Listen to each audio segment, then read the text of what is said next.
आज फिर से एक और 50 की आसपास की आयु के एक मित्र के अचानक निधन का रात 12 बजे व्हाट्सएप पर संदेश आया।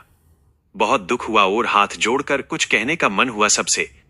मेरे मित्र के पास डिग्री, नौकरी, ऊंचा पद, 2 बच्चे, पत्नी, बढ़िया जायदाद आदि सब था, जिसको हम सब वेल सेटल्ड कहते हैं।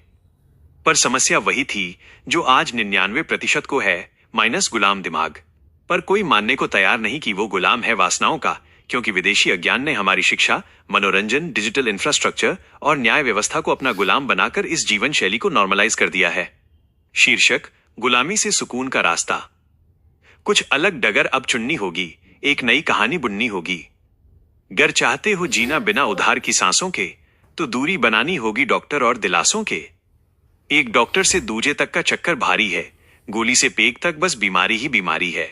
मुर्गे की टांग और बकरे का स्वाद तो चख लिया, ईर्ष्या और दिखावे की शक्ति से चलते जीवन को तौम्र जख्मी कर लिया। सद्गुरु कहते हैं जो वो मार्ग जरा हटकर है, पर मरकट बुद्धि कहती वासना में ही 70 है। 80 की उम्र में भी मन भिखारी सा प्यासा है, रावण सी हवस है, बस झूठ का ही दिलासा है। बिना जेल के ये गुलामी अब और नहीं सहनी, झूठ की ये चादर अब और नहीं पहननी। रावणों का तिरस्कार नहीं, बस खुद का सुधार करना है, भीड़ से हटकर अपनी आत्मा से प्यार करना है। वरना हमारा बुढ़ापा भी अपने बड़ों जैसा लाचार होगा, दवाइयों का खर्चा और दुखों का अंबार होगा। बात नहीं ये स्कॉच के बिल की या महंगे अस्पताल के खर्चे की, और नहीं मुफ्त में मिल रहे देसी जीवन शैली की।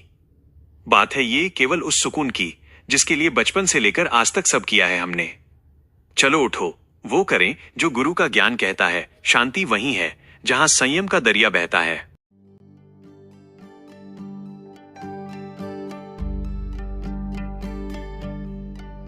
कुछ कहना चाह रही है हवा, कुछ सन्नाटे भी बोल रहे। कुछ कहना चाह रही है हवा, कुछ सन्नाटे भी बोल रहे। कुछ सत्य गगन से उतरे हैं, जो बंद द्वार है खोल रहे।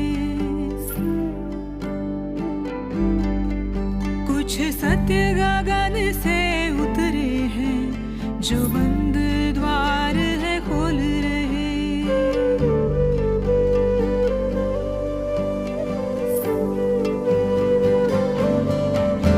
सुनो कुछ देर ठहर कर सुनो, बोलो एक जीवन फिर से सुनो। सुनो कुछ देर